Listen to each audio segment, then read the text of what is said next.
वेदांत सार। वेदांत सार ग्रंथ में पेज नंबर 13 पेज पर संस्कृत पंक्तियां हैं। साधनानि नित्यानित्य वस्तु विवेक ये अमूत्र फल भोग विराग समाधि षटक संपत्ति मुक्षुत्वादीनी। मिल गया? तो चलिए, तो बात यह चल रही है कि वेदांत शास्त्र का प्रकरण ग्रंथ जो है यह सदानंद यति के द्वारा प्रणीत, जिसका नाम है वेदांत सार। तो इस ग्रंथ के अनुबंध चतुष्टय कौन है, ऐसा प्रश्न उपस्थित होने पर कहा गया कि वेदांत शास्त्र का ही यह प्रकरण ग्रंथ होने के कारण वेदांत शास्त्र के जो अनुबंध चतुष्टय है वही अनुबंध चतुष्टय इस ग्रंथ की भी है। तो बोले ठीक है, कोई बात नहीं। तो वेदांत शास्त्र का अनुबंध चतुष्टय कौन है वो बताओ। तो अनुबंध चतुष्टय में 4 आते हैं: अधिकारी, विषय, प्रयोजन और संबंध। इन 4 को अनुबंध चतुष्टय कहते हैं। और इस 4 में सबसे पहला है अधिकारी। तब अधिकारी कौन है, वेदांत शास्त्र पढ़ने का अधिकारी कौन है, ये प्रश्न। तो बताया गया था पेज नंबर 7 पर इसका विचार हुआ है कि वह प्रमाता, वह जीव वेदांत शास्त्र का अधिकारी है कि जिसको वेद का सामान्यतः तात्पर्य समझ में आया है। उसके लिए शब्द प्रयोग किया गया था क्या? अधिगत अखिल वेदार्थ। जान लिया है संपूर्ण वेद का सामान्य रूप से तात्पर्य जिसने, वो एक हुआ। और दूसरा विशेषण दिया था उस अधिकारी का, कौन विशेषण? नितांत निर्मल स्वांत, पूर्ण रूप से जिसका अंतकरण निर्मल हुआ है, निश्चल हुआ है, ऐसा अधिकारी चाहिए। अब उस अंतकरण को निर्मल होने के लिए, मलरहित होने के लिए और एकाग्र होने के लिए क्या उपाय? तो वह उपाय कल बताया था क्या? कि काम्य और निषिद्ध कर्म का त्याग पूर्वक ईश्वर अर्पण बुद्धि से नित्य नैमित्तिक प्रायश्चित्त और उपासना का अनुष्ठान करना। ऐसा यदि कोई करता है तो अंतकरण शुद्ध होता है और निश्चल होता है, तब वह बन जाता है नितांत निर्मल स्वांत। ठीक है। किंतु अधिकारी के लक्षण में और एक विशेषण बताया गया था, वह था कौन? साधन चतुष्टय संपन्न। तो 4 साधन हैं मोक्ष प्राप्ति के लिए। प्रारंभिक 4 साधन बताए गए हैं। वो कौन है कि जिन साधनों से संपन्न चाहिए अधिकारी, तो वो 4 साधन हैं। थोड़े में उनको कहा जाता है विवेक, वैराग्य, समाधि षटक और मुमुक्षुत्व। इन 4 को मिलकर हो गया साधन चतुष्टय संपन्न। साधन चतुष्टय 4 साधन। अब इनका क्या व्याख्या है, क्या इसका अर्थ है, तो वो अब बताया जा रहा है। साधन चतुष्टय कौन है करके अभी आज के पाठ में। तो पंक्तियों को देखिए। साधनानी मिल गया जी। साधन चतुष्टय बोलते हैं ना, तो उसमें साधन कौन कौन 4 है वो दिया जा रहा है। तो साधनानी नित्यानित्य वस्तु विवेक, मिल गया पंक्ति। उसके ऊपर डालिए आंकड़ा 1 विवेक के ऊपर। नित्यानित्य वस्तु विवेक 1 नंबर उसके ऊपर लिखा। आगे चलिए। यह अमूत्र फलभोग विराग, उस विराग शब्द के ऊपर लिखिए 2 नंबर, 2 आंकड़ा, 2 संख्या। फिर आगे समाधि षटक संपत्ति, उस संपत्ति इसके ऊपर लिखिए 3 नंबर। हो गया। फिर आगे मुमुक्षुत्वानि, तो मुमुक्षुत्व इसके ऊपर लिखिए 4 नंबर। तो 4 हो गए ना। पहला नित्यानित्य वस्तु विवेक, नंबर 2 यह अमूत्र फलभोग विराग 2 हुआ, नंबर 3 समाधि षटक संपत्ति और नंबर 4 मुमुक्षुत्व। ये 4 साधन हुए। अब किसको कहते विवेक? नित्यानित्य वस्तु विवेक मतलब क्या? अब उसकी व्याख्या कर रहे आगे। तो आगे की पंक्ति जो आ रही है ना, नित्यानित्य वस्तु इत्यादि आ रहा है ना, तो नित्य इसके पूर्व में लिखिए एक, मतलब तो 4 में से पहले का व्याख्यान चालू हो रहा है अभी।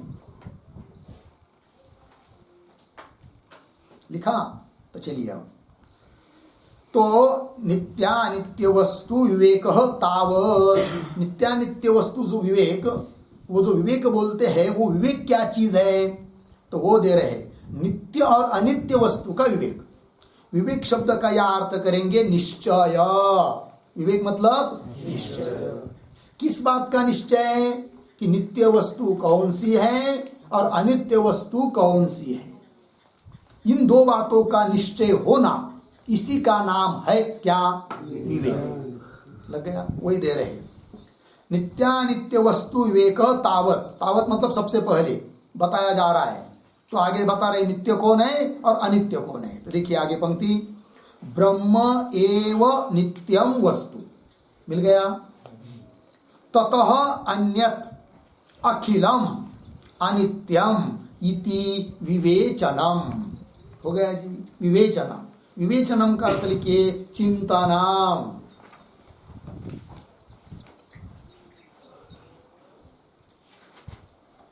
हो गया? चलिए पंक्ति को देखिए अब, तो क्या आया? ब्रह्म एव नित्यम वस्तु तत अन्यत् अखिलम, अखिलम संपूर्णम, अनित्यम। ध्यान दीजिए अब, तो जितनी भी वस्तुएं हैं उनका विभाग 2 जगह करेंगे।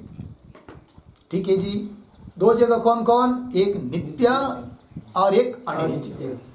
हर एक कोई भी वस्तु एक तो नित्य में आएगी, नहीं तो अनित्य में आएगी, है कि नहीं? तो जैसे व्यवहार में भी हम लोग बोलते हैं कि नहीं, ये नित्य है, या अनित्य है, ये सच्चा है, झूठा है, उस प्रकार नित्य और अनित्य। अब नित्य कौन है और अनित्य कौन है, इसका निर्णय करना है। अब नित्य का मतलब क्या होता है? नित्य शब्द का अर्थ लिखिए नित्यम बराबर, नित्यत्वम बराबर, या नित्य लिखिए नित्यत्वम नाम, नित्यत्वम नाम त्रैकालाबाध्यत्वम, त्रैकालाबाध्यत्वम। ठीक है? ये नित्यत्व की परिभाषा है। नित्य उसको कहते हैं जिसका तीनों कालों में बाध होता नहीं है, और सोपे सरल शब्द में तीनों काल में जिसका नाश होता नहीं है। जो चीज भूतकाल में भी है, वर्तमान काल में भी है और भविष्य काल में भी रहेगी। आज है, कल भी थी, परसों थी, 1 महीना पहले भी थी, 10 साल पहले थी, 100 साल पहले भी थी, 100 कल्प पहले भी थी, राम के काल में भी थी, उसके पहले भी थी। आज भी वही है, कल भी वही रहेगी, 100 साल के बाद, 100 कल्प के बाद, अनंत कल्प के बाद भी वैसी ही रहेगी। ऐसी जो चीज उसको कहेंगे क्या? नित्य। और ऐसी एकमात्र एक ही एक वस्तु है कि जो नित्य है, और वो कौन है फिर? ब्रह्म, जिसको आत्मा कहते हैं, साक्षी कहते हैं, कूटस्थ कह सकते हैं, है कि नहीं? तत्पद लक्ष्य कह सकते हैं, परमात्मा कह सकते हैं, ईश्वर कह सकते हैं। ऐसी जी वस्तु है वो ब्रह्म, वही एकमात्र नित्य। ध्यान दीजिए इधर, नित्य कौन है? ब्रह्म ही है। नित्य मतलब क्या? तीनों काल में उसका नाश नहीं होता है, उसका न स्वतः नाश है, न परतः नाश है, न आश्रय के नाश से नाश है, किसी भी तरह से उसका नाश नहीं होता है। गीता में भी कहा है कि नहीं क्या? नैनम छिन्दन्ति शस्त्राणि नैनम दहति पावकः न चैनम क्लेदयन्त्यापो न शोषयति मारुतः। नैनम छिन्दन्ति शस्त्राणि, जिसको शस्त्र के द्वारा तोड़ा नहीं जाता, क्योंकि शस्त्र के द्वारा वह चीज टूटती है जो सावयव है। पेड़ को शस्त्र के द्वारा तोड़ सकते हैं, हाथ पैर को तोड़ सकते हैं, किंतु ब्रह्म तत्व निरवय होने के कारण शस्त्र के द्वारा तोड़ी नहीं जाती, है कि नहीं? नैनम छिन्दन्ति शस्त्राणि, नैनम दहति पावक, पावक अग्नि, उसको जला सकती नहीं है, नहीं जला सकती है। जल उसको भिगा नहीं सकता है कि नहीं? और न शोषयति मारुत, वायु उसको शुष्क बना नहीं सकता है। ऐसा एकमात्र तत्व है, वो कौन है? परमात्मा तत्व है, ब्रह्म तत्व है। ठीक है कि नहीं? उसका स्वभावतः नाश नहीं है।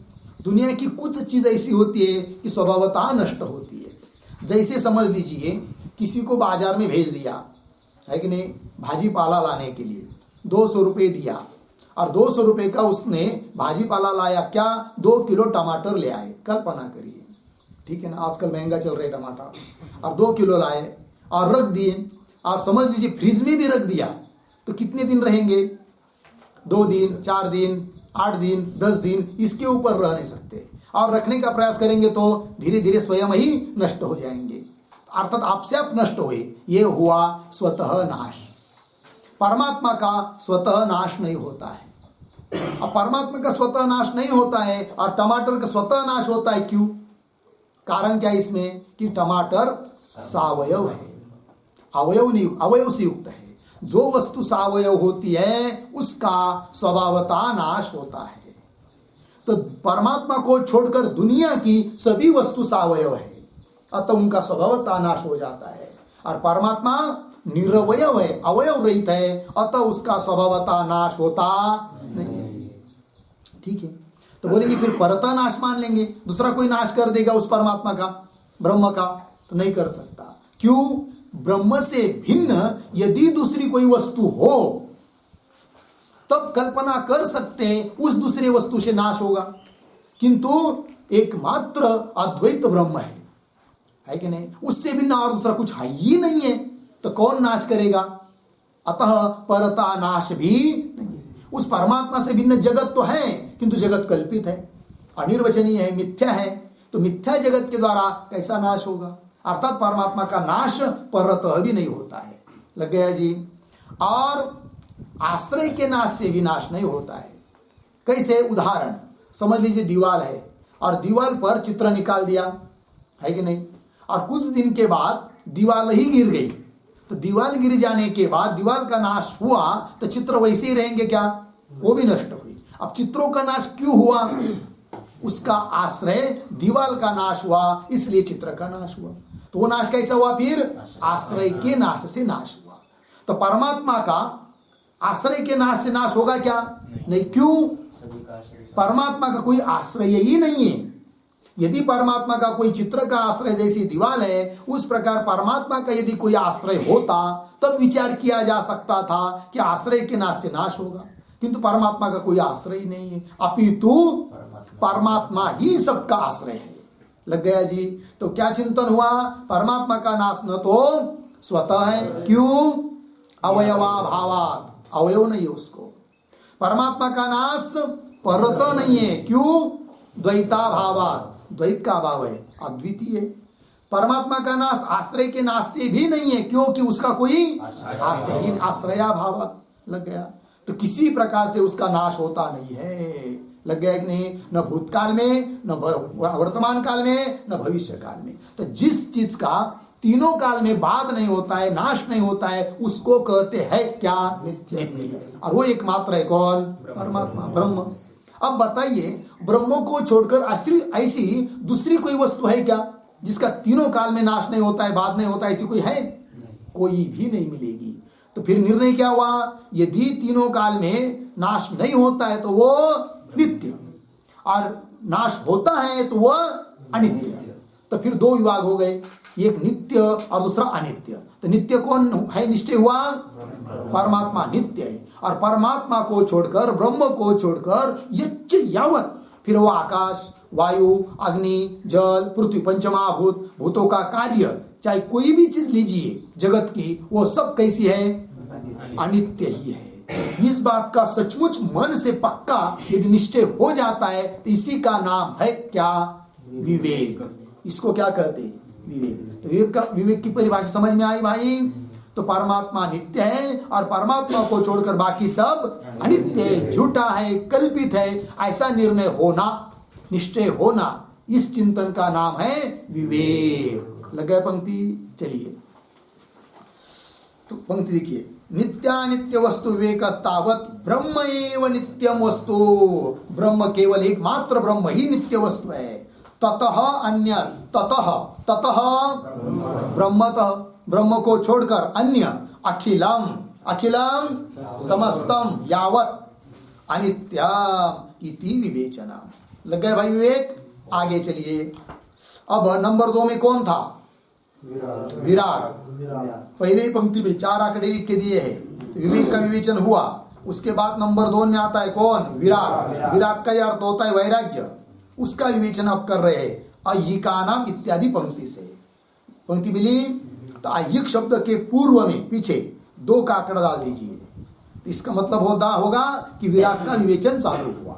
ठीक है, तो देखो भाई, अय्यिका नाम सृग चंदन वनितादि विषय भोगानाम कर्मजन्यतया अनित्यत्ववत् अमुष्मिकानाम अपि अमृतादि विषय भोगानाम अनित्यतया तेभ्यः नितराम विरति इह अमुत्र फल भोग विराग। ये विराग की व्याख्या है। ये देखो, हाँ, तो अय्यिका नाम, अय्यिक अमुष्मिक 2 शब्द। अय्यिक मतलब क्या? अय्यिक शब्द का अर्थ लिखिए, इह लोके भवाः, इह लोके भवाः अय्यिकाः,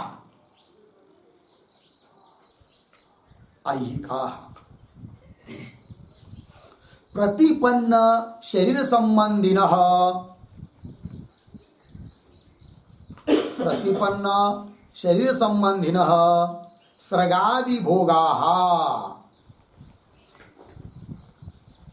स्रगादि भोगाः।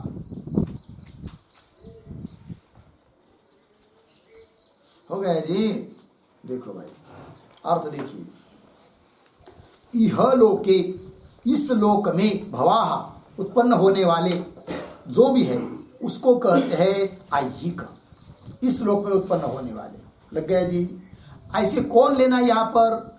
स्रग चंदन वनितादि भोग, ये सब भोग कैसे यहाँ पर? अय्यिक, इस लोक में प्राप्त होने वाले भोग। कौन कौन? उदाहरण के रूप में दिया, स्रग चंदन वनिता। ठीक है जी। स्रग शब्द का अर्थ होता है माला। स्रग मतलब माला, चाहे वो फूलों की माला लीजिए, चाहे सोने की माला लीजिए, या वरमाला लीजिए, वो सब क्या है? भोग है, अय्यिक भोग में आता है। तुलसी माला को छोड़कर और रुद्राक्ष की माला को छोड़कर बाकी सब माला स्रग शब्द में आ जाती है। ठीक है ना? तो चलिए, तो स्रग। दूसरा हुआ चंदन, है कि नहीं? चंदन बहुत महंगा है कि नहीं? कितना महंगा है? क्या भाव है चंदन का? सोने से भी ज्यादा है। हम लोगों को ऐसा लगता है कि सुवर्ण ये सबसे महंगी चीज है, ऐसी बात नहीं है। सुवर्ण से भी महंगी बहुत सारी चीज है। जैसे उदाहरण चंदन, चंदन के भी बहुत प्रकार आते हैं। ये जो विशिष्ट 52 चंदन जिसको कहते हैं ना, वो बहुत महंगा है। वो कढ़ाई में तेल उबल रहा है और एक बूंद केवल उस चंदन के रस का डालेंगे, उसमें पूरा तेल ठंडा हो जाता है, इतना उसमें पावर है। वो चंदन बहुत महंगा है। ठीक है ना? और कस्तूरी सोने से कई गुना महंगी है कि नहीं? मिलती ही नहीं है लगभग जल्दी से। ठीक है ना? चलो, तो कहने का तात्पर्य क्या? भोग, अय्यिक भोगों के बारे में कहा जा रहा है। तो अय्यिक का नाम कौन है? वो स्रग। स्रग शब्द का अर्थ लिखा माला, फूलों की माला। पहनते समय आनंद होता है कि नहीं? कोई गले में पहनाता है, आनंद होता है।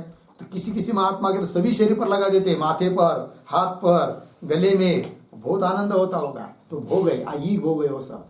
ठीक है ना? तो चलिए, स्रग, चंदन और वनिता। वनिता स्त्री, वनिता का मतलब होता है स्त्री। तो इसको लेकर सभी भोग लेना है इस दुनिया में प्राप्त होने वाले। तो अय्यिका नाम स्रग चंदन वनितादि विषय भोगानाम, है कि नहीं? कैसे विषय भोग?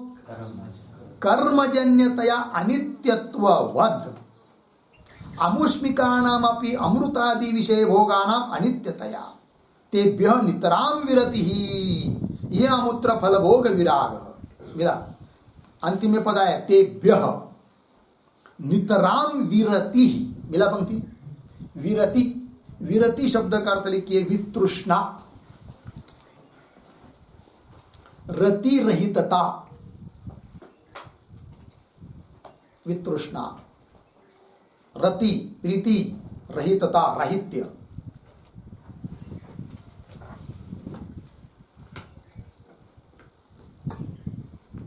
हो गया ना जी।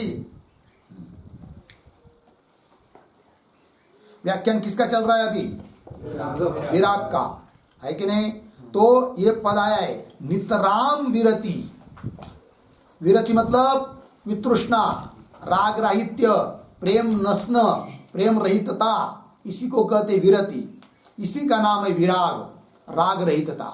ये अमूत्र फल भोग विराग। लेकिन किससे विरति, ये प्रश्न आता है कि नहीं? नितराम शब्द आए एक, नितराम का अर्थ लिखिए सर्वथा, पूर्ण रूप से।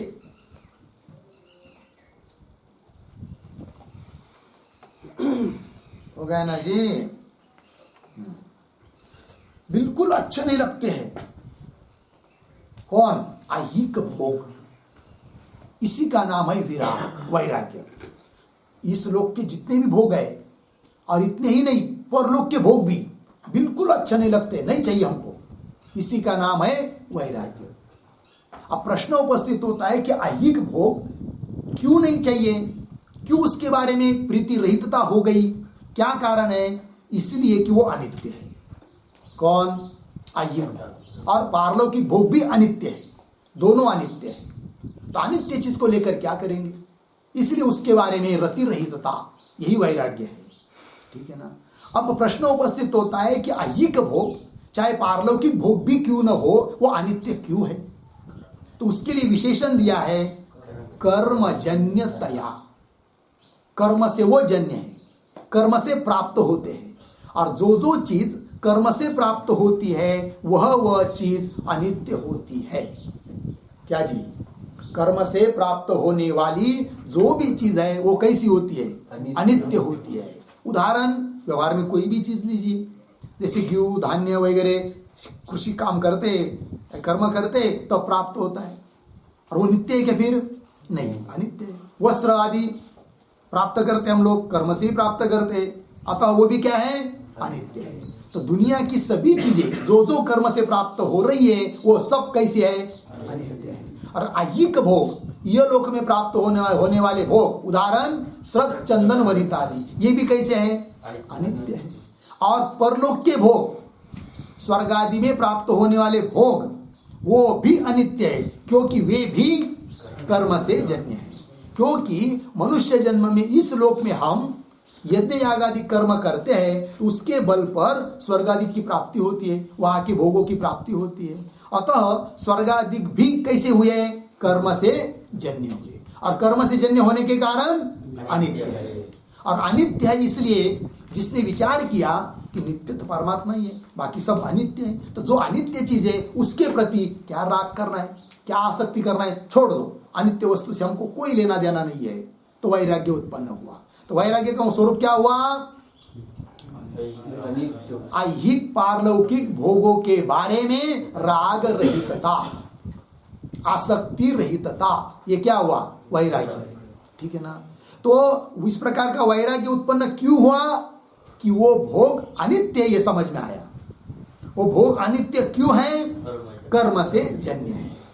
ठीक है ना। और यही वैराग्य उत्पन्न हुआ। और वैराग्य उत्पन्न होने के लिए कारण है विवेक। जिसका विवेक मजबूत है उसके पास वैराग्य आपसे आप आ जाता है।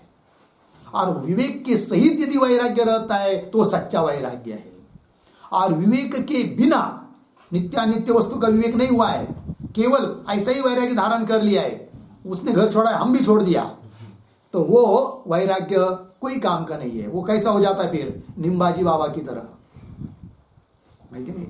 वैराग्य वैसा होता है कि नहीं? एक घर में एक पत्नी और पति पत्नी रहते थे, बंद कर दे पंखा, है कि नहीं? तो वो आदमी क्या करता था? उस पत्नी को दम देता था, सास बंद कर, क्या कि हे तुम्हाला भाकरी करून दे, तो असं करून दे, तो तसं करून दे, नाही तर मी निम्माजी बाबा होईन बरं का, तिला असं वाटायचं बाप रे बाप, निंबाजी बाबा म्हणजे त्या गाव, उस गांव में एक बाबाजी थे, नीम के पेड़ के नीचे रहते थे और नीम का पाला खाकर रहते थे वैराग्य से।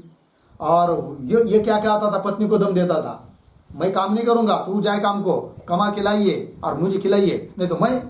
निंबाजी बाबा ती बेचारी दुबली पतली होती जा रही है, क्योंकि उसको ऐसा रोज डर लग रहा है कि न जाने हमारा पति निंबाजी बाबा न हो जाए। तो एक दिन क्या हुआ, कोई साधु आ गया गांव में, तो वो घर में गए, भोजन भीजन किया, और फिर या कोई उसका रिश्तेदार आ गया तो पूछा, तुमको खाने को नहीं मिलता है क्या, क्यों ऐसी दुबली पतली होती जा रही है? तब उसने सब बात मन की बता दी कि मेरा पति ऐसा ऐसा रोज बोलता है, निंबाजी बाबा न जानो कभी हो जाए तो मुझे डर लग रही है। फिर एक काम करो, फिर तुम एक काम करो, ऐसा बोले ना वो निंबाजी बाबा हो जाऊंगा तो बोल दो हाँ हो जाओ करके, हो जाएंगे तो होने दो ना, नहीं होंगे तुम बोलो तो सही। तो विश्वास रखा उसने, एक दिन बोल दिया, क्या वो कहता ही था बार बार निंबाजी बाबा, तो वो स्त्री ने क्या कह दिया, हाँ जाओ बन जाओ निंबाजी बाबा। इसको लगा अच्छा हुआ, गया फिर बाबा जी की आप शरण, बाबा जी मुझे भी आपके जैसा बाबा बनना है। तो बोले कोई बात नहीं बच्चा, रह जाओ, अच्छी बात है। सुबह गया था 6 बजे, उसको ऐसा लगा अभी 7 बजा 8 बजे नाश्ता का टाइम हुआ होगा, बाबा जी खाएंगे तो हमको भी खिलाएंगे। 10 बजा 11 बजे 12 बजे कुछ नहीं। फिर 12 बजे के बाद बाबा जी बोले, हे बच्चा क्या करो, वो आदमी को आता, साधु लोग बोलते ही, तो वो पेड़ है ना नीम का, वहां जाओ। गया, पाला ले आओ वहां का, इतना सारा पत्तियां ले आया। फिर बैठ गए बाबा, है मर खा रहे मस्ती में बाबा जी, ये तुम भी खा लो। उसने 1-2 पत्ते खाए, उसको ऐसा लगा। उसके बाद थोड़ी देर के बाद भोजन होगा, शाम हो गई, कुछ नहीं। शाम के समय पुनः वही नीम का पत्ता खाने के लिए वो परेशान हो गया, अरे बाप रे यहाँ तो कुछ नहीं खाने को मिलेगा। फिर वो कहता है धीरे से, बाबा जी भाई मैं आता हूँ। गया, लेकिन घर जाए कैसा, बड़ी दिक्कत है। तो उस थोड़ा दूर गया तो उसके घर की भैंस चरने के लिए वो आई थी उस आदमी की। फिर उसने क्या किया, उस भैंस के पूंछ को पकड़ लिया उस आदमी ने, और आ गया उसके पीछे पीछे पीछे पीछे घर।